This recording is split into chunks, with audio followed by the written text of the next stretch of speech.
여러분 지금 이 정부가 하는 이 부동산 정책은요, 사실 한마디로 말하면 그러니까 평양화라고 했는데 저 평양화를 넘어서 이제 공산화 플러스 모든 이제 개인의 자본을 국가가 관리를 하려는 아주 시장 경제에 반하는 정책이 아닌가 저는 생각이 들었습니다.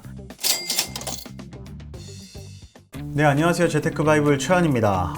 얼마 전에 충격적인 대책이 있었죠. 10월 15일 주택시장 안정화 대책이라고 해서 국토교통부에 이 명칭으로 실렸는데요. 그쵸? 주택시장 안정화 대책입니다. 여기서 느끼는 거, 주택시장을 안정화하겠다라는 거지 집을 다운시키겠다라는 게 아니에요. 집값을 내리겠다라는 게 아닙니다. 어떻게 보면 이 제목부터 조금 이렇게 인정했던 것 같은데, 어떤 안정화 대책이 있는지 실제로 이 문서를 가지고 20페이지 분량이거든요. 제가 꼭 알아야 될 포인트만 요목조목 알려드리고, 이게 어떤 영향을 줄 건지도 제가 딱 말씀을 드릴게요. 자, 동향을 볼까요? 국토교통부에서는요, 지금 가격 동향을 보면 23년 전후로 급락 이후 우상향하고 있으며, 최근에는 24년 8월, 25년 3월, 25년 6월 세 차례 단기 급등했다라고 해줘요. 그쵸? 오케이. 급등했다. 인정. 6.27 대책 발표 후에 상승폭이 축소됐으나 다시 8월 말부터 상승폭이 재차 확대 중으로 한강 인접자치구 상승세다. 그리고 서울 전역으로 확산 중이다. 자, 여러분, 제가 추석 끝나고 분명히 부동산 대책이 추가적으로 나올 것이다 라고 제가 말씀을 드렸고, 말씀드렸던 대로 딱 맞췄습니다. 왜냐하면 우리 강남 상고 플러스 용산 주변에 마용성 부근이었죠. 마용성 광진 강동까지 계속 오름세가 지속이 됐었고, 아무리 봐도 한 번 더 때릴 것 같다 했는데 역시나 때렸습니다. 그렇게 해서 지금 정책을 내놨는데, 한강 인접 자치구 상승세를 명확히 인정을 했죠. 명확히 인정을 했어요. 그리고 어디를 여기 말을 하냐? 성동 0.9, 마포 0.45, 광진, 양천, 영등포입니다. 자, 이곳들이 여러분이 생각하셨을 때 강남 상고 플러스 용산 다음에 오르는 곳이 어디냐라고 봤을 땐 이제 성동, 마포, 광진, 양천 보면 목동일 겁니다. 영등포도 여의도일 거예요. 이렇게 다음으로 오른다라는 걸 우리가 이제 명확하게 확인해 준 거예요. 수요가 보여준 겁니다. 근데 또 여기도 이렇게 말을 합니다. 경기도는 대부분 사실 하락세 지속하고 있거든요. 근데 성남, 분당, 안양, 동안, 과천, 광명 등 강남권에 인접한 경기 지역의 상승폭 확대 추세 중이다 라고 말을 해줬는데, 이건 이렇게 생각하시면 돼요.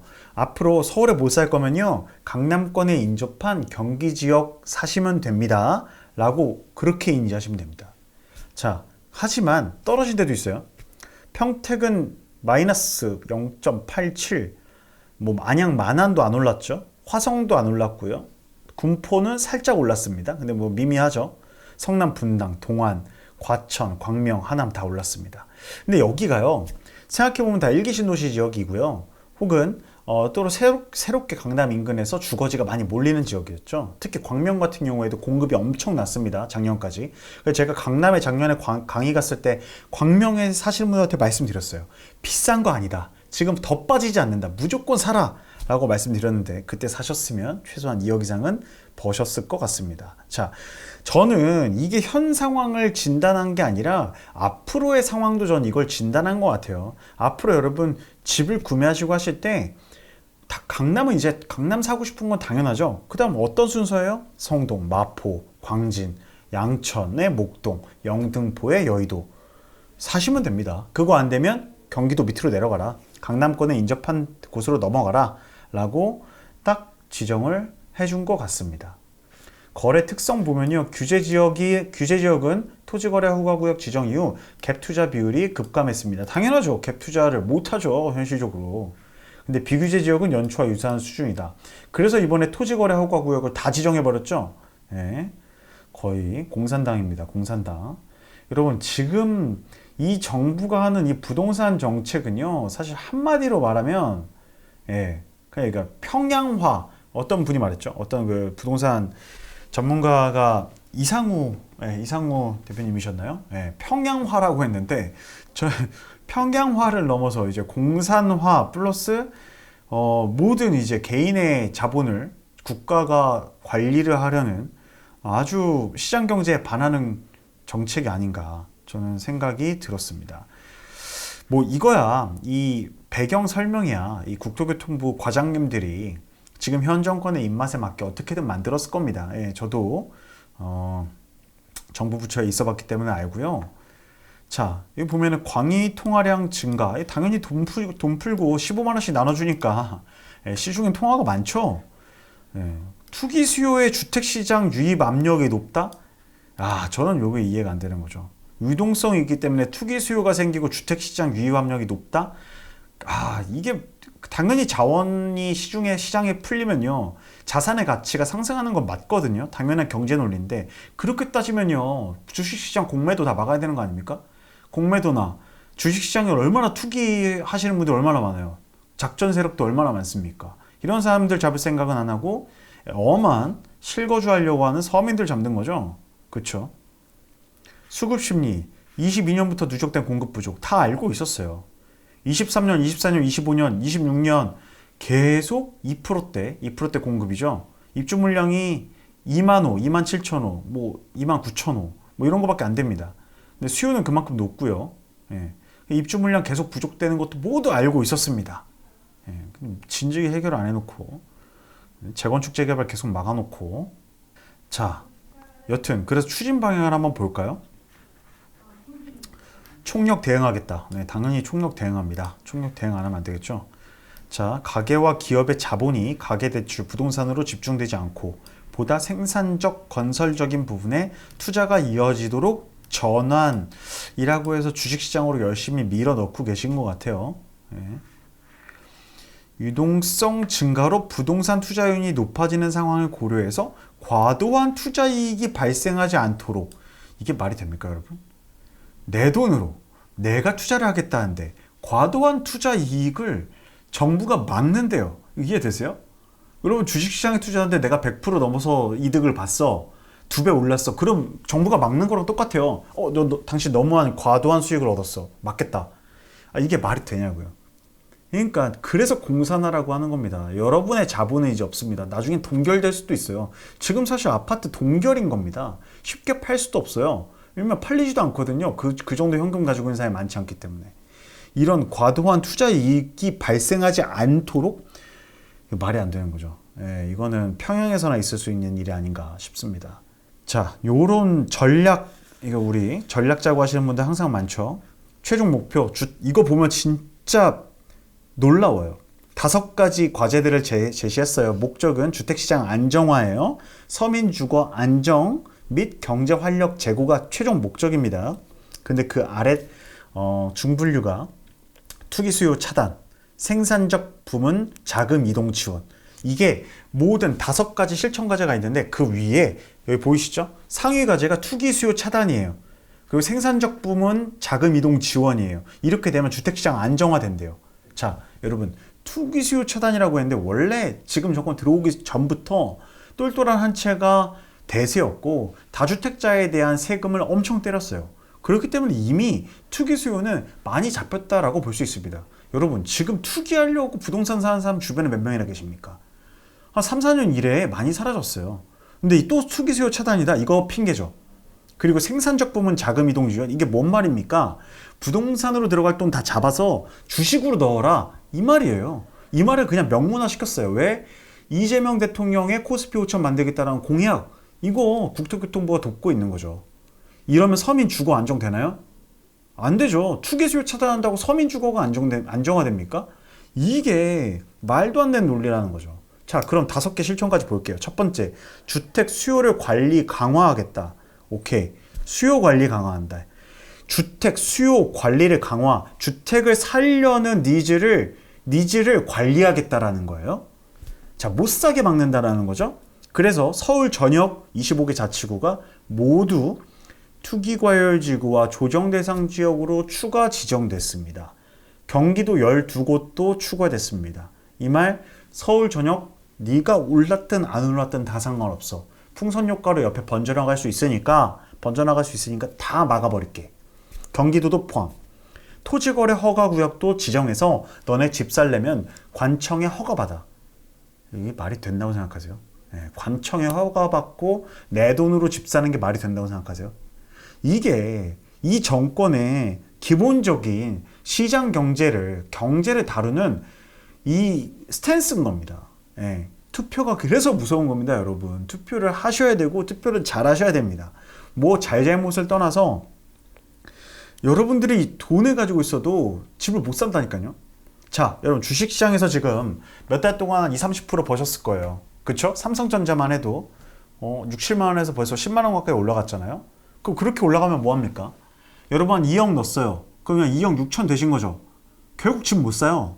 네, 이해되시죠? 집을 주식을 통해서 결국 우리가 하려고 하는 거는 사실 내 집 마련 있잖아요. 그거 가지고 결혼도 하고 아이도 키우고 하려고. 그런데 주택 수요 살려고 하는 니즈 자체를 관리해 버리니까요. 이런 문제가 계속 생기는 겁니다. 자, 그러면 부동산 금융 규제도 강화하겠다. 또 대출도 안 해준다라는 거죠. 주택 가격 수준에 따른 주담대 여신 한도 차등화. 깜짝 놀랍니다. 자세히 바라보면 아주 놀라워요. 스트레스 금리 상향 조정. 이건 뭐냐면 대출 한도 줄이겠다라는 겁니다. 전세 대출 DSR 적용. 이것도 대출 한도 줄이겠다라는 거고요. 이것 은행권 주담대 위험 가중치 하한 여튼 대출 한도 줄이겠다라는 겁니다. 이 말은 뭐예요? 현금 제대로 가지고 있는 사람들만 집 사. 현금 없으면 너네 빚내서 집 못 사. 자, 이 단순한 예예요. 지금 이거 규제 전까지는 제가 스레드에도 올렸는데 8억 집을 살려면은 현금 3억 정도 있었으면 됐어요. 근데 이제 10월 20일부터 이 발표가 나온 다음부터 얼마 있어야 돼요? 5억에서 6억 사이가 있어야 8억짜리 집을 살 수가 있어요. 여러분, 한 달 사이에 2억 3억 더 벌 수 있으세요? 2억 3억 벌려면요. 자, 200만 원씩 한 달에 200만 원씩 저축해도 몇 년이에요? 거의 10년 가까이 걸리는 돈입니다. 10년 가까이의 내 집 마련을 정부에서 막은 겁니다, 여러분. 2030 청년들 주택에 대한 수요가 가장 많은 니즈가 언제입니까? 2030, 40 아니에요? 다 막은 거예요. 여러분 다 50대, 60대나 집 살 수 있어요. 그때 살 수도 있을란가 모르겠습니다. 근데 50대, 60대 제가 영상에서도 다뤘었는데 지금 이미 집을 다 가진 고위공직자분들, 국회의원분들, 돈이 많으신 분들은 어떻게 됩니까? 계속 집값 오르겠죠. 그러면 자산도 더 늘어나겠죠. 이게 사회이동성을 저해해서 계층 간의 사다리를 거의 걷어차버린 거죠. 네, 공산화라고 볼 수 있습니다. 하향평준화죠. 자, 그렇게 해서 뭐 한대요? 보라색 먼저 볼게요. 주택 공급 확대 방안 신속이행. 주택 공급 110만 호였나요? 진다 그랬죠? 수도권 근처에. 서울은 그 양이 미미합니다. 여러분, 서울 살고 싶으세요? 남양주 왕숙 살고 싶으세요? 서울이죠? 다 똑같습니다. 그럼 서울의 재개발 재건축을 신속하게 지원하지는 못할 망정 옆에 평지에다가 이제 아파트 엄청 질 겁니다. 또 일산 가다 보면, 김포 가다 보면 다 논밭이잖아요. 다 또 아파트 올라갈 거예요. 그쵸? 여기다 뭐 넣습니까? 이게 정부 주도로 신속하게 이행한다는 게 이번 기조입니다. 그쵸? LH가 토지를 공급하는 거에서 끝나는 게 아니라 토지를 어떻게 활용할 것인지도 다 정해요. LH가 한다면 뭐예요? 임대주택 때려 박는다는 거겠죠. 어떻게 됩니까? 내 집 마련하지 마. 임대주택 싸게 오랫동안 공급해 줄게. 그냥 여기서 살아. 너 집 안 사도 돼. 집 꼭 살 필요 있니? 부담되잖아. 하지만 아까 말했듯이 광희 통일항이 M2인데 계속 통화는 풀려요. 통화는 계속 늘어나요. 이 말은 자산 가치는 계속 상승하거든요. 우상향할 수밖에 없어요. 그럼 여러분들이 계속 임대주택만 가지고 있다? 그럼 매번 월급으로 그냥 생활한다? 여러분 자산이 늘어날까요? 안 된다라는 겁니다. 결국 가난해질 겁니다. 그럼 어떻게 됩니까? 나중에 복지 비용이 증가하죠? 지금 부채 비율은 더 늘어나겠죠? 그러면은 미래 세대들이 그 또 복지 비용을 지불하려고 세금 더 걷겠죠? 그러니까 경제 성장률이 0.8%에서 오르질 않는 겁니다. 네. 이런 정책들을 가지고 이런 쓰레기 같은 정책을 펼치니까 영향가가 없는 거예요. 자, 그다음 부동산 세제 합리화예요. 이게 뭐냐면 원래 그 이재명 대통령이 공약했던 게 세금 안 건드린다 그랬어요. 근데 이제 딱 던졌죠. 보유세 조정하겠다. 거래세 조정하겠다. 그래서 수요 쏠림 완화하겠다. 문재인 정부 2입니다. 문재인 정부 때가 세금 건드렸다가 난리 났어요. 보유세 올리잖아요. 난리 납니다. 이 세금 올리는 거 진짜 민심 세거든요. 예, 이런 것들, 이런 정책들. 그리고 부동산 거래 질서 환경, 이거 좋아요. 좋다고 생각하는데, 마지막, 부동산 거래 감독기구 설치. 이놈의 이번 정권은요, 검찰도 쪼개고요. 뭘 감독기구가 엄청 많아요. 그쵸? 수사기구가 엄청 많아요. 공안이에요, 공안. 이게 공안인 거예요, 공안, 여러분. 자연스럽게 우리가 거래하는 것 자체를 감독하는 것 자체가 문제입니다. 그게 시장 경제에 의해서 자유롭게 이루어지고 그것들을 적절하게 개입해서 막아줘야 되는데 아예 또 감독기구를 만들어서 자기 사람들 또 안 치려고 하는 정책이 아닌가. 자, 그럼 여러분 이거 5개 하면요. 투기 수요 차단된대요. 다시 돌아가서 생산적 부문 자금 이동 지원된대요. 그렇게 될 거라고 보이세요? 투기 수요 차단? 투기 수요가 여기 이거랑 무슨 내용입니까? 무슨 관계가 있습니까? 지금 여러분 주변에 부동산 투기하는 사람 몇 명이나 있습니까? 이게 현실입니다. 이 정책에. 자, 세부적으로 좀 바라볼까요? 조정 대상 지역 투기 과열 지구를 추가 지정을 했습니다. 지금 강남, 서초, 송파, 용산은 여전히 현행 유지를 하고 확대했다가 포인트인데, 자, 여기서 서울까지 확대한 것도 일단 문제예요. 여기 그래프 볼까요? 왜냐하면 도봉이나 구로, 금천이나 관악 같은 데는요, 사실 이번에도 오르질 않았어요. 오르지 않았는데 그냥 옆에 있다가 제가 고래 싸움에 새우등 터진 격이에요, 진짜. 여기는 이렇게 묶여가지고 더 거래가 안 될 겁니다. 네. 왜냐하면 도봉이든 관악이든 한 평균 아파트 거래 매매가가 한 8억 정도 되는데 아까 말했듯이 한 2, 3억만 있으면 되는데 이제 5, 6억 필요하잖아요. 거래가 더 안 될 겁니다. 그리고 자, 하남 오케이. 하남 그럴 수 있어. 이제 서울 막으면 하남 올라가니까 수정 오케이. 중원, 성남 분당 오케이. 과천 오케이. 그래, 광명은 안 들어갈 줄 알았는데 오케이. 근데 저는 안양 동안구가 실제로 안 올랐거든요. 여기가 안양 동안이랑 동안 평촌 쪽인데 그렇게 오르지 않았어요. 인덕원 쪽인데 예전만큼 회복 못했고요. 의왕은 왜 들어간지 도저히 이해가 안 가요. 의왕 이해가 안 가고, 수원 장안이 9도심입니다. 영통은 그럴 수 있죠. 그러니까 조금 이게 좀 애매해요. 예, 권선구는 이 외곽이니까 좀 안 들어간다 하더라도 이럴 거면 사실 동탄을 넣었어야 됐거든요. 근데 동탄에 못 넣은 이유가 동탄이 구가 아니죠. 지자체가 아니라 화성 안에 포함되어 있기 때문에 못 넣었을 수도 있어요. 그래서 제가 만약 지금 딱 이 상황에서 이것만 보고 여러분들이 어디 투자해야 되냐. 자, 11호 부동산 대책 이후 투자처, 투자 지역 제가 딱 말씀드리면 첫 번째 용인 기흥, 두 번째 동탄, 세 번째 평택, 네 번째 구리, 다섯 번째 남양주 별내 다산, 여섯 번째 고양 덕양. 요 정도가 투자하기에 적절하다고 봅니다. 군포까지 들어갈게요. 군포. 네. 이렇게 해서 만약 투자를 하신다면, 지금 내가 집 못 샀다 라고 하신다면 대출 받아서 사야 된다. 그럼 제가 방금 말씀드린 이곳들 지금도 가격 많이 오르고 있다고 제가 들었어요. 특히 남양주 쪽은, 남양주 구리 쪽은. 그 다음에 대책이 나오면 여기까지 지정이 될 겁니다. 100%. 왜냐? 문재인도 그랬거든요. 똑같이 그럴 겁니다. 여러분들께서 바라보실 때 그렇게 좀 바라보시면 조금 더 나을 것 같아요. 주택 구입 목적의 주택담보대출을 주택 구입 목적 주담대라고 표현했습니다. LTV 무주택자인 경우에 40%밖에 안 돼요. 10억이면 40%밖에 안 돼. 4억까지밖에 안 된다라는 겁니다. 아파트가. 그리고 주택을 가지고 있으면 아예 주택담보대출이 안 됩니다. 구입 목적으로. 또 살 수가 없다라는 거죠. 다주택자를 원천적으로 차단합니다. 다주택자가 되려면은 1주택이 있는 상황에서 현금으로 다 사셔야 된다는 말이에요. 자, 비규제 지역, 아까 말했던 구리, 다산 이런 데는 아직 70%까지 됩니다. 그러니까 빨리 사시라는 겁니다. 제가 볼 때 한 달, 이게 보통 부동산 규제 효과가 한 달 정도 가거든요. 이 이후에 또 칠 수도 있습니다. 그렇지만 최대 한도는 여전히 6억으로 제한이 됩니다. 최대 한도, 대출 한도가 6억이라는 거고요. 6개월 이내에는 무조건 전입해야 돼요. 그냥 바로 전세를 줘서 갭으로 못 둔다라는 겁니다. 이거 인지하셔야 되고요. 생애 최초 받으실 때도 생애 최초 여전히 대출 70%까지 됩니다. 하지만 70%까지 되지만 서울에서 살려면은 70%긴 하지만 최대 한도는 6억으로 제한이 걸린다는 말이에요. 전입 의무도 6개월 이내에 들어가야 되고요. 그 정부에서 해주는 디임돌 대출 받으시면 그냥 무조건 1개월 이내에 전입을 하셔야 됩니다. 뭐 전세 두고 이런 거 아무것도 못해요. 생활안정자금 목적의 주담대, 내가 집을 가지고 있는데 추가적으로 내가 생활비가 필요해서 대출을 받고 싶어. 여러분이 30억짜리 집이 있더라도 1억밖에 안 됩니다. 자, 이게 문제인 거예요. 내가 30억 집 가지고 있으면 생활안정자금으로 만약 대출이 하나도 없다. 그러면은 최소한 30억짜리 가지고 있으면 10억은 해줘야 되는 거 아니에요? 네. 근데 1억 한도입니다. 여전히 1억 한도입니다.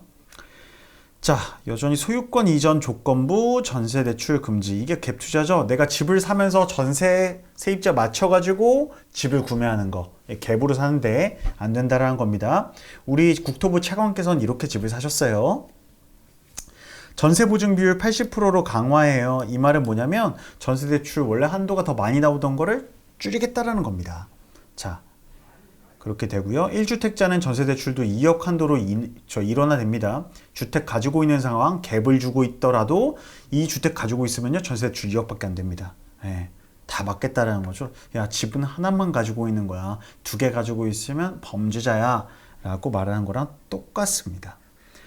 자, 신용대출 어이가 없어요. 1억 원 초과 신용대출을 보유한 사람은 대출 실행일로부터 1년간 규제지역 내 주택 구입 제한. 자, 이게 이해가 되세요?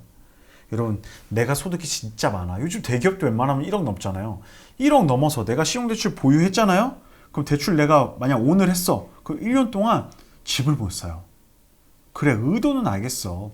신용대출 받아서 집 사는 거 막으려고 하는 거 오케이. 하지만 이미 DSR로 다 들어가요. DSR 포함돼 가지고요. 이미 한도를 다 그만큼 깎아 먹거든요. 그런데 아예 규제를 해버린 거죠. 아, 돈을 많이 벌어도 집을 못 사요. 이게 여러분 공산화입니다. 이게 중국이랑 다를 게 없습니다. 예.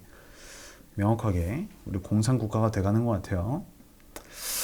자, 뭐 요거는 이렇게 넘어가고 사업자 대출도 다 제한했죠.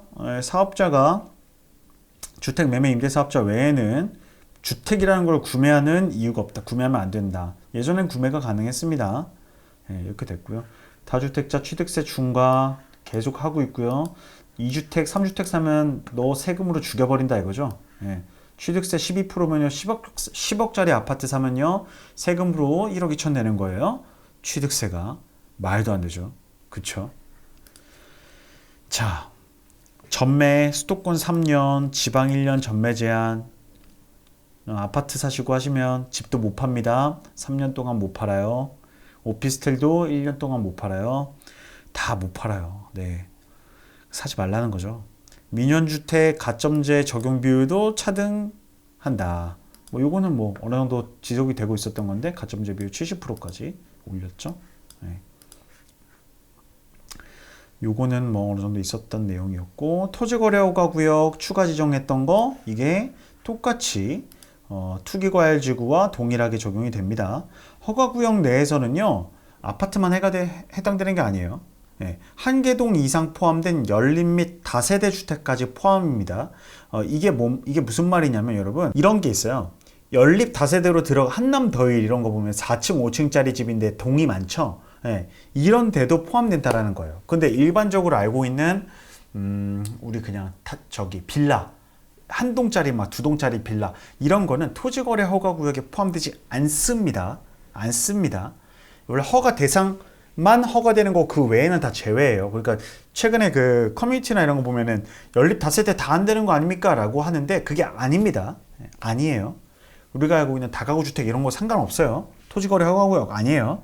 허가는 안 받아도 되는데 대출은 여전히 40%입니다. LTV 강화라고 써있기 때문에 만약 내가 그냥 다가구 주택 하나를 뭐 살려고 한다. 허가는 안 받아도 되지만 여튼 40%다. 아파트를 살려면 허가도 받아야 되고 대출도 40%다 라고 생각해 주시면 될 것 같습니다. 자, 이 금융규제가 조금 충격적이에요. 주택담보대출 최대 한도가요. 원래 6억이었죠. 6억도 말이 안 됐어요. 627 대책에서 야 수도권하고 규제지역 다 6억이야. 그 집이 얼마든 다 6억이야. 거의 뭐 예, 공산당인데 이제는 더 심해졌어요. 15억 이하는 6억, 15억에서 25억은 4억밖에 대출 안 해줘요. 그럼 15억짜리 아파트 여러분 사시려면 얼마 있어야 돼요? 11억에 취득세 모하면 12억 정도는 있으셔야 되는 거예요. 이해되셨죠? 이제 절대 못 들어가요. 원래 15억이면요, 한 5억에서 6억 있으면 들어갔어요. 예. 이제 성동구나 이런 데 15억, 마포에 15억짜리 들어가려면 예전에는 그런데 5, 6억 있으면 들어가는데 그 5, 6억으로 이제 도봉이랑 관악 가셔야 되는 거예요. 예. 이미 산 사람들은 땡큐. 그리고 25억 초과는 2억. 그쵸? 한 이 현금 20억 있어야 이제 강남 가실 수 있고요. 마용성에 32평 가실 수 있어요. 예. 이런 안타까운 현실이 이제 이루어졌습니다. 그래서 우리 청년들은 조금 사다리를 진짜 많이 걷어차였죠.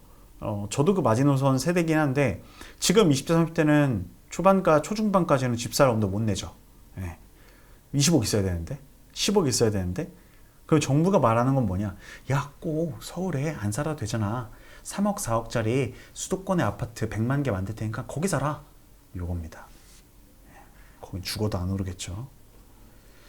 스트레스 금리 기존에 1.5%였어요. 스트레스 금리 잘 모르시는 분 계신데 여러분 DSR이라는 걸 산정할 때 여러분 소득 대비해서 주택담보대출로 얼마나 나가는지, 원리금 얼마나 나가는지 포함 플러스 여러분이 가지고 있는 모든 대출에 원리금을 나눠가지고 계산하는 게 DSR인데 여기다 스트레스의 금리를 더해요. 그래서 기존에 1.5 정도만 더했는데 이걸 3%까지 확대한다는 겁니다. 이 말은 이게 어렵으니까 다 그만 집어치우고 뭐냐, 대출 한도가 더 안 나올 거다. 안 나올 거다. 근데 대출 한도가 안 나오는 게 문제가 아니라 대출 캡을 줄였기 때문에 여튼 말도 안 된다고 생각합니다. 전세대출은 DSR 적용에서 제외가 됐으나 이제 전세대출도 포함합니다. 다른 말 아니에요. 대출 더 안 나올 거예요. 예. 그쵸? 은행권 주담대 위험가중치, 위험을 더 위험하다고 보는 거죠. 예. 기존의 15%에서 20%로 상한해서 이건 더 위험할 겁니다. 위험가중치가 높인다라는 거는 금리가 높아지거나 한도가 줄어듭니다. 한도가 줄어들죠. 결국 다 대출 한도 줄어드는 겁니다. 세제 개편, 합리화 방안. 도대체 합리화가 뭔지 모르겠습니다. 합리화는 누구 기준의 합리화인가요? 예. 세금 올리겠다는 얘기죠. 보이세요? 딴 거 엄청 많았죠. 자, 부동산 세제 합리화 하나, 둘, 셋, 넷, 네 줄입니다. 네. 이제 마지막 카드로 만지작 거리는 거죠. 다음은 100% 부동산 세제입니다. 거래 질서 확립, 범부처 대응하겠다. 네, 알겠고, 거래 감독기구 설치. 자, 자리 만들어 가지고 공무원들 늘리고 사람들 챙기겠다라는 거죠. 뭐 검사들 챙기시겠죠. 주택 공급 방안, 수도권 135만 호 공급 계획 차질 없이 진행하겠다. 자, LH가 직접 시행한다. 임대주택 많이 만들겠다라고 생각하시면 됩니다. 뭐 공공주택, 뭐 서울에 이거 만든다는데 해봤자 몇천 원 안 되고요. 의미 없다고 봅니다. 향후 추진 일정 나왔고, 네, 이렇게 20페이지를 확대해 봤습니다. 자, 그래서 여러분들께서 어떻게 될 거냐, 향후에 어떻게 될 거냐를 좀 예측을 해드리기 위해서 제 블로그에 글을 써놨습니다. 자, 11호 부동산 대책의 예측, 제가 예언하겠습니다. 자, 한 달에서 두 달 내에 100% 부동산 세제 관련 추가 규제가 펼쳐질 겁니다. 그리고 지금 제가 말했던 6개 사시려면 이제 여기 사셔야 된다 라고 한 6개 자치구들 가격이 오른다면요 100% 여기도 규제가 들어갈 겁니다. 그러니까 사실 분들은, 실거주를 하실 분들은 빨리 사십시오. 자, 단기 예측을 할 거면요 당분간 거래 절벽 유지될 겁니다. 거래가 없을 거예요. 내놓는 사람도 급매를 내놓는 거 많지 않을 겁니다. 그리고 가격 조정도 전 그렇게 되지 않을 거라고 봐요. 막 갑자기 뭐 10억짜리가 8억이 되지 절대 않습니다. 해봤자 5천에서 1억 정도, 한 10% 정도의 내외 변동성을 가지고 있을 거다. 한강벨트랑 강남 등지는 크게 변동 없을 겁니다. 왜냐? 거기는 원래부터 규제 지역이었고요. 규제 지역이 그냥 규제가 확대된 거기 때문에 거기는 오히려 타격이 없을 겁니다. 원래도 돈 많은 사람들이 샀고 지금도 돈 많은 사람들이 살 겁니다. 제가 말씀드렸듯이 중저가 지역이 조금 충격이 있을 것 같아요. 특히 노도강이나 관악구나 금천구 같은 경우에, 구로구 같은 경우에는요, 기존에 대출 규제나 이런 게 있으면 영향을 많이 받아요. 왜냐하면은 그곳은 대출을 대부분 다 끼고 사는 서민들이, 서민이라고도 사실 웃기죠. 7, 8억 아파트 사는 게 서민은 아니죠. 그런 분들이 수요를 가지고 있는 지역이기 때문에 대출 규제가 심하게 들어오면 당분간 영향을 줘요. 그래서 이쪽 지역은, 외곽 지역은 안 오를 거다. 그리고 하락폭이 조금 더 셀 거다라고 보고 있습니다. 중장기 예측으로 좀 넘어가면요. 사실 금리 인하기예요. 그래서 시중에 유동성이 많아요. 자꾸 나라에서 15만 원, 10만 원씩 풀죠. 이 말은 모든 자산 가치가 상승한다라는 겁니다. 근데 여전히 서울과 수도권의 입주 물량 부족해요. 수요와 공급의 미스매칭이죠. 이거는 지금 규제 때문에 꾹꾹 눌려 있는 거예요. 근데 이게 터지는 순간 분명히 가격은 오를 거고요. 당분간은 공급 부족 리스크가 있을 겁니다. 그래서 실제 이제 청약도 어려워요. 청약이 어렵죠. 청약도 현금이 있어야 할 수 있습니다. 대출 때문에 그렇습니다.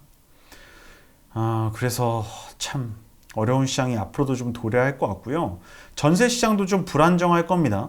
왜냐하면 토지거래 허가구역도 그렇고, 투기과열지구도 그렇고, 실거주 의무가 무조건적으로 생겼어요. 보유 2년만 하면 되는 게 아니라 실거주 2년을 해야 돼요. 그러면 이건 뭐냐? 전세 내줬던 거를 내보내고, 기존 세입자를 내보내고 들어가야 되거든요. 그러면 그 전세 세입자 어디 갑니까? 또 찾아야 되죠. 근데 이런 것들이 한 10,000개만 발생해도 살 데가 없어요. 예. 그래서 전세 시장 불안정해질 거고요. 전세 가격도 아마 오를 겁니다. 그리고 월세화도 가속될 수밖에 없다. 그리고 월세 값이 늘어날 것이다. 라고 예측하고 있습니다. 이 말은 뭡니까? 이러다가 임대주택 만들면 임대주택 싸다 하고 들어가겠죠. 그렇게 8년, 10년 묵혀지게 됩니다. 신혼부부들이 그럴 확률이 높아요. 재개발 재건축도 위축된다라는 한 측면과 확대되는 측면 두 가지가 있어요. 공급이 없다 보니까 공급을 만들려고 정부에서는 확대를 할 건데, 문제는요, 이주비 제한을 걸어놨기 때문에 예전엔 이주비 주고 빨리 내보내고 했었는데 그것도 다 대출로 막아놨거든요.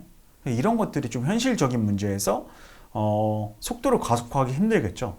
당분간 이 공급 문제는 계속될 겁니다. 자, 그래서 지역 추천 제가 아까 말씀드렸는데, 결국은 규제 지역을 피한 인접 비규제 지역 풍선 효과는 나타날 수밖에 없습니다. 동을 지정했을 때도 나타났고 다 나타났어요. 왜? 지금은 자산이 풍부한 시기입니다. 돈이 있는 사람들은요, 주식하고 코인 벌어서 아파트를 살 겁니다. 이제 시세 차익 매물이 나오면 살 거예요.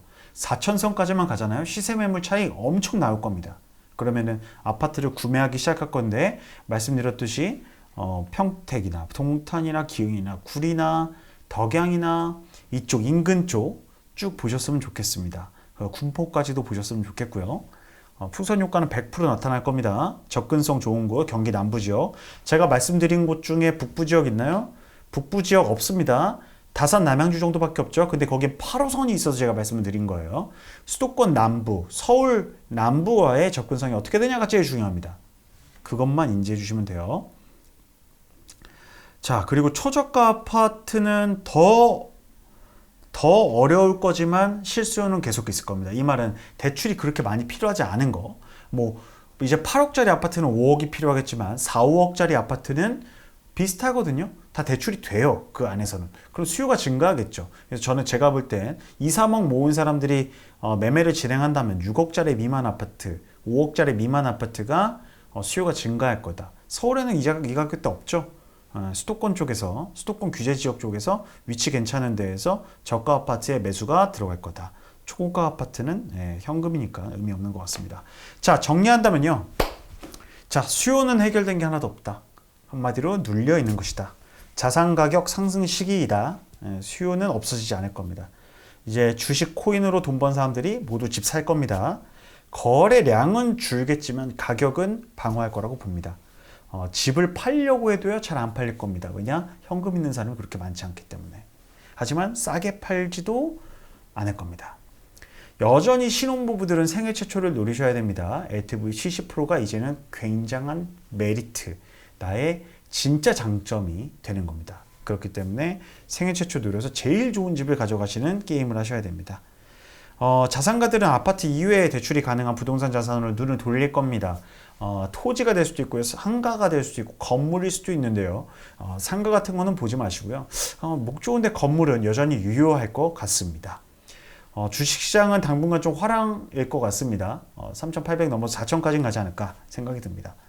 재건축, 재개발은 살 수 있으면 무조건 사는 게 좋습니다. 물론 이주 계획이나 내 현금 자산 마련 여부는 확인하셔야겠지만 당분간 빠르게 재건축, 재개발을 하려고 온갖 방법을 다 쓸 겁니다. 자, 11호 대책 제가 한번 쭉 살펴봤고요. 결과적으로는 대한민국의 부동산 공산화다라고 좀 말씀드릴 수 있겠고, 이게 앞으로의 방향성을 말하는 거예요. 여러분, 주식시장도 이렇게 못하라는 법 없습니다. 모든 자산시장을 이렇게 통제할 수 있습니다. 그걸 인지한 상태에서 저는 역시 국장 탈출, 대한민국 탈출이 답이 아닌가, 지금 정권에서라는 생각을 해봅니다.